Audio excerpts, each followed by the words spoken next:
Здравейте, сега отиваме към Кремиковския манастир. Кажи нещо. Хора, значи сега хванахме от гара изток рейс 117 и имахме голямо приключение в този рейс. Беше страшно. Трябва да стигнем ето там. Продължаваме. А сега си сложих качулката, защото вее малко. И ето го. Бацаш. Въздухът е пълно с мравуняци всякъде са. По целият път. Това е цяла махала от мравуняци, basically. Хора, ние сега сме повели пътя към далечното царство. Който е гледал Шрек, знае за какво говоря.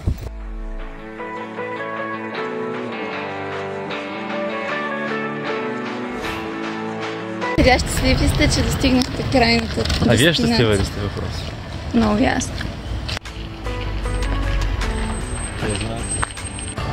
Хората тук минават по най-добрия начин.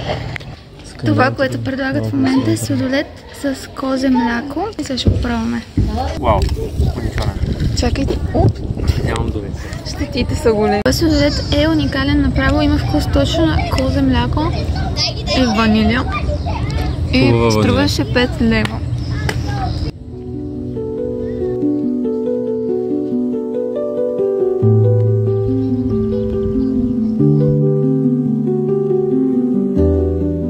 Буквално кучето току-що, което видяхте на кадъра, беше си намерил някакво кебабче очевидно и го зарови буквално пред нас. Беше просто скандален.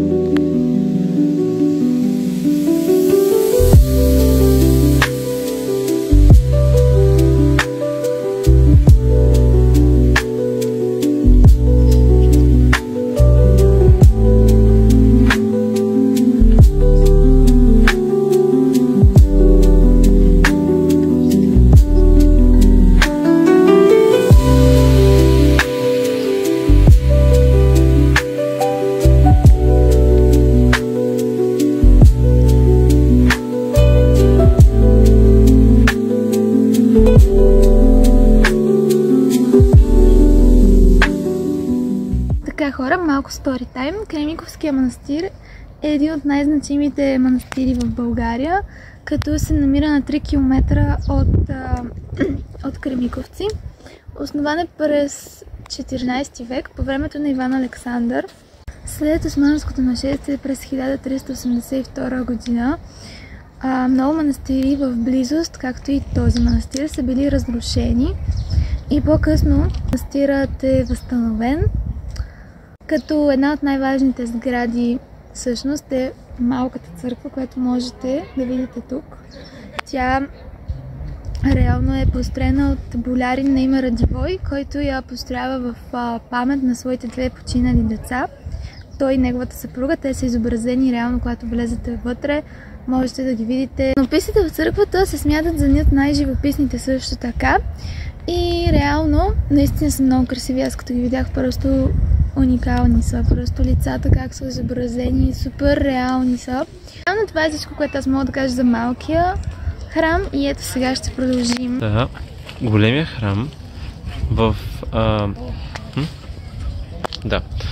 големия храм в Кремиковския манастир е посветен на Свети Покров Богородичен, това е името на самият храм, като интересни факти за него са, че той е построен през 1902 година, между 1902 и 1907 май година, като всъщност той е по-големият храм от двата общо храма, с вече новостроящ се 3-ти храм. Храмът е изключително интересен, много красив, с типичният за началото на 20 век архитектурен стил, като всъщност вътре интересното за храма е, че той няма стенописи, а има само иконостас.